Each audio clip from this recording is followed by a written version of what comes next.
दोस्तों, इरोडोप की problem number 1.8 का सॉल्यूशन हम लोग देखने वाले हैं। काफी इंटरेस्टिंग प्रॉब्लम है, तो समझ लेते हैं प्रॉब्लम है क्या। Two boat A and B move away from a buoy anchored at the middle of a river along the mutually perpendicular straight line. मतलब सवाल में क्या रखा है कि नदी है, उसके बीच में एक एंकर्ड पॉइंट है जिससे दो बोट हैं, वो एक दूसरे के परपेंडिकुलर डायरेक्शन में चलती हैं। जैसा कि मैं एनिमेशन में दिखाता हूँ, एक देखो एक दूसरे के परपेंडिकुलर डायरेक्शन में चल रही हैं। ठीक है, आगे पढ़ते हैं। The boat a along the river and the boat B across the river. उसमें जो बोट ए है वो अलोंग द रिवर चलती है, मतलब रिवर के अलोंग। अगर रिवर इस डायरेक्शन में फ्लोट कर रही है, बह रही है, स्टीम कर रही है, तो स्टीम के डायरेक्शन में ए बोट चलती है और दूसरी बोट बी है जे अक्रॉस द रिवर चल रही है, अक्रॉस द रिवर चल रही है। Having moving of equal distance from the boy the boat return. मतलब कि जो एंकर्ड पॉइंट है वहां से एक सेम डिस्टेंस चलने पर, यहां से एक डिस्टेंस पर गए और वापस आ गई, और उतनी डिस्टेंस भी चलता है बोट और फिर वापस आ जाता है। मतलब एंकर पॉइंट से सेम डिस्टेंस चलने के बाद दोनों बोट वापस आ जाती है। यानी कि अगर ये डिस्टेंस एल है तो ये डिस्टेंस भी कितनी है, एल। यानी ए ने एल डिस्टेंस चला है तो बी भी एल डिस्टेंस चलेगा। यानी रस्सी, जिस रस्सी से दोनों बोट बनी है वो रस्सी की लेंथ कितनी है, सेम है। हमसे पूछा गया है find the ratio of time of motion of boats. मतलब कि बस जो टाइम ऑफ मोशन है, मतलब कि ए के चलने में जितना टाइम, जाने आने में जितना टाइम लगा, और बी को जाने आने में जितना टाइम लगा, उसका जो टाइम का रेशियो हमें आप बता दीजिए। और हमें बताया गया है the velocity of each boat with respect to the water is N time greater than the stream velocity. यानी अगर स्टीम वेलोसिटी वी नॉट है तो जो बोट की वेलोसिटी है with respect to water stream करने की भी म्यू टाइम वी नॉट है। यानी म्यू टाइम हमारी स्टीम वेलोसिटी है, ये हमें गिवन है। तो सबसे पहले क्या करेंगे, टी ए अपॉन टीवी पूछा गया है, तो हमारा पहला उद्देश्य तो होना चाहिए टी ए निकालने का। मतलब कि जो बोट हमारी रिवर के अक्रॉस चल रही है, रिवर के अक्रॉस चल रही है, उसका सबसे पहले हम लोग टाइम निकालेंगे। इसने कितना टाइम लिया, जाने में कितना टाइम लगा और आने में कितना टाइम लगा। तो अगर ग्राउंड पर खड़ा कोई व्यक्ति अगर इस बोट को देखे तो उसको जब ये बोट इस तरफ जा रही होगी, रिवर फ्लो की डायरेक्शन में चल रही होगी, तब इसकी वेलोसिटी से कितनी दिखाई दे रही होगी, तब इसको इसकी वेलोसिटी दिखाई दे रही होगी N V naught plus B not.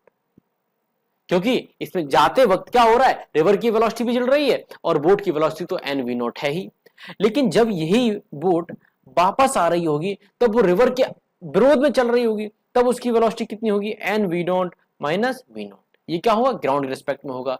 तो टी ए कितना लगेगा, टी ए बराबर कितना होगा, जाने में लगा समय प्लस आने में लगा समय। तो जाने में लगा समय मतलब डिस्टेंस अपॉन वेलोसिटी। डिस्टेंस कितनी चला है, एल, और वेलोसिटी जाने में कितनी लगी है, N V naught plus V naught. और वापस आते समय भी डिस्टेंस एल ही चलना पड़ेगा, क्योंकि जितना गया उतना ही वापस आना है।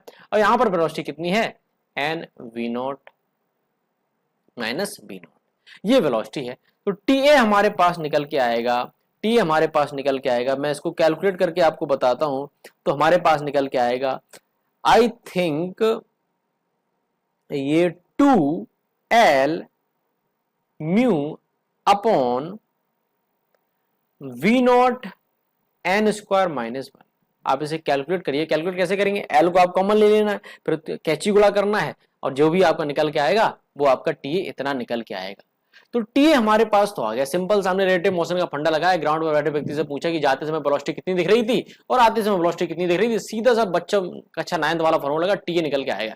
अब हमें टीवी निकालना है। टीवी मतलब बी वेलोसिटी है, मतलब जो बोट वी है जो अक्रॉस द रिवर चल रही थी, थोड़ी अलग चल रही थी, अक्रॉस द रिवर चल रही थी, एल लेंथ गई और एल लेंथ वापस आई। अब हमें उसका टाइम निकालना है।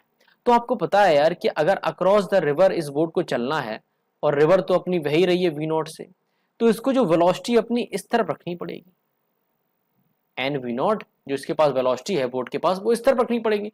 क्योंकि इसका क्यों रखनी पड़ेगी, क्योंकि जो इसका एक कंपोनेंट है, अगर ये एंगल में थीटा मान लेता हूं, N V naught cos theta, वो रिवर की वेलोसिटी से डील कर सके, रिवर की वेलोसिटी को कैंसिल आउट कर सके, तभी तो वो रिवर के अलोंग मूव कर सकता है। जैसा कि हमें सवाल में कहा गया कि दोनों म्यूचुअली परपेंडिकुलर घूमते हैं, मतलब मूव करते हैं। तो अगर इसे रिवर के स्टीम की परपेंडिकुलर डायरेक्शन में ट्रेवल करना है तो उसे एक कंपोनेंट छोड़ना पड़ेगा N V naught cos theta, जो वी नॉट के बराबर होना चाहिए, यानी N V naught cos theta हमारा वी नॉट के बराबर होना चाहिए, तभी ये अक्रॉस द रिवर मूव कर पाएगा। और यहाँ से वी नॉट से कैंसिल आउट, तो कॉस थीटा हमारा आता है 1/μ। ठीक है।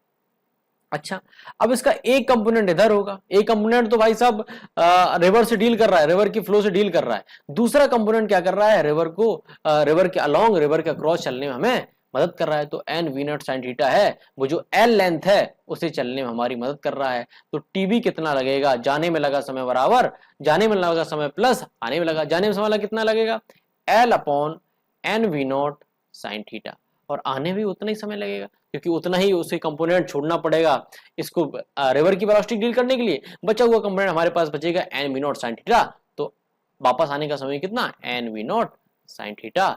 हमने अगर एल कॉमन लेने की जरूरत ही नहीं है, दोनों सेम है, तो हमें जोड़ देंगे 2l N V naught sine theta.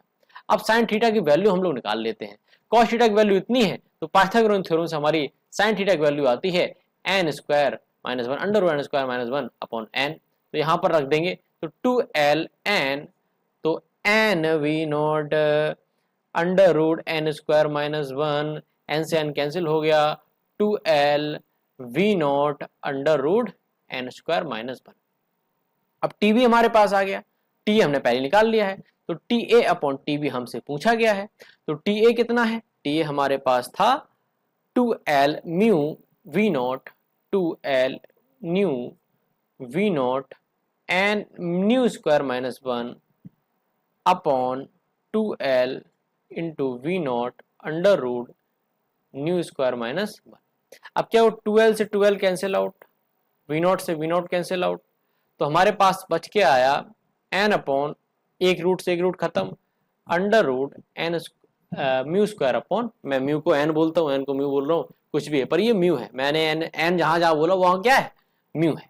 ठीक, तो ये हमारे पास आया, एन की वैल्यू रख देते हैं, मतलब म्यू की वैल्यू रख देते हैं 1.2 अंडर रूट, हमारे पास है अंडर रूट एन मतलब 1.2 का होल स्क्वायर माइनस वन, तो 1.2, तो यहाँ पर अंडर रूट 0.44 बचेगा क्योंकि बारम्बार 144 यानी 1.44 अपॉन माइनस वन यानी कि 0.44।